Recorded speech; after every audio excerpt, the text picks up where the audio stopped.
Hello, this is SportHUB, and today we're making our best ever Monaco 11, specifically the best ever 11 to play on AS Monaco FC.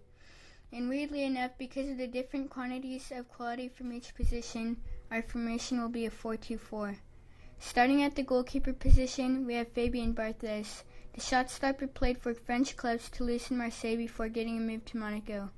He was there for 5 years, which was the longest time he was on a club. He then got a move to Manchester United, one of the world's best clubs at the time. Oh, don't even get me started on losing to Basel. Anyway, after being in England, he finished his career in France, going back to Marseille and then lastly, Nantes. He's also played in every major international tournament since 1998 and has a few awards for France, including having the most caps for a French goalkeeper, having the most World Cup clean sheets, and having the most World Cup caps for Frenchmen. His awards also include a Champions League, 2 Premier League titles, 2 League One titles, and a Jules Rimet, aka the World Cup trophy. Also, some people might question why we put him over Sergio Romero. This is because he's yet to prove himself, as Man U are dumb enough to bench him, Basel, and he's never really had any big awards or trophies. At left back, we have Eric Abidal. He's played for Monaco and Barcelona for most of his career, spending his last year at Olympiacos. He also has 8 league titles from Spain, technically Catalonia, France, and Greece. He's even lifted the Champions League, as well as having a few individual perks. Our first center back is Benjamin Mendy. I'm super sorry to all those Mexicans who are hoping for Rafael Marquez, but everyone rates Mendy more for his experience in Europe. However, if he keeps up his current form now that he has at Man City, he's going to be fired. I was wondering what you would say to President Obama. You're fired. He played in the French second division before getting a move to Marseille, then to Monaco, where they went on a surprising Champions League run. So far, his only trophy was a League One title under Monaco, but he also broke the English world record transfer fee for a defender. But again, his job is at risk. Our other center back is Nicolas Nkoulou. Playing for the likes of Monaco, Marseille, and Lyon, the Cameroonian has an AFCON trophy and a League One title under Marseille. He also has 2 League One Team of the Years, one in the 2011-2012 season, with the other being in the 2012-2013 season. Our next fullback is Patrice Evra. Despite getting only 1 trophy on Monaco, he's gone on to win 5 Premier League titles, a Champions League, 2 Serie A's, and a few 11 individual awards. But believe it or not, he now plays for Marseille, and he doesn't have an international trophy to his name.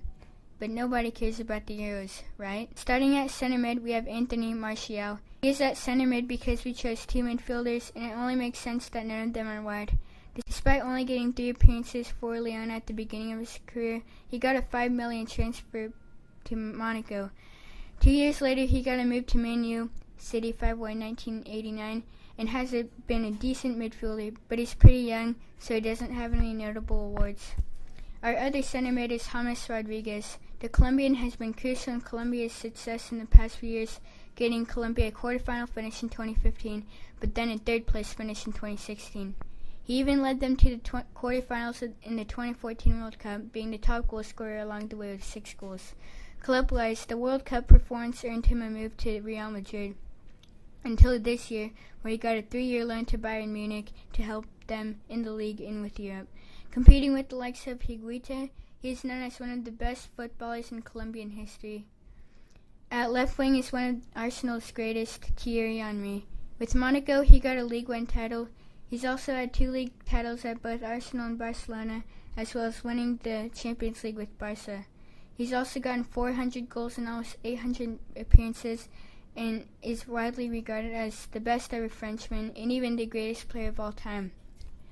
Our first striker is Kylian Mbappe. For Monaco, he got the Golden Boy Award and was on the UCL team of the season, getting a goal every 2.5 games.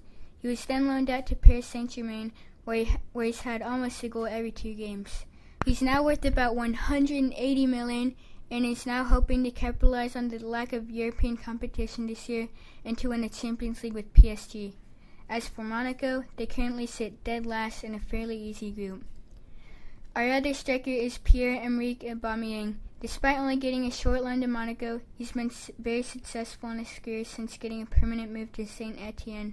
At ASSE, he got 29 goals in 54 games, nearly a goal every 180 minutes.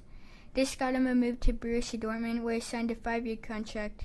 2 seasons ago, he scored 39 goals, but improved on that last campaign, scoring 40 and becoming the Bundesliga's top scorer.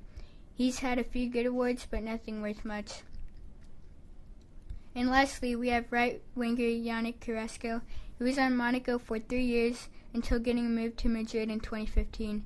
But despite being inconsistent internationally and for Monaco, he currently has 17 goals and a few assists for Atletico. And also, despite being trophyless, he's also played at a few international tournaments.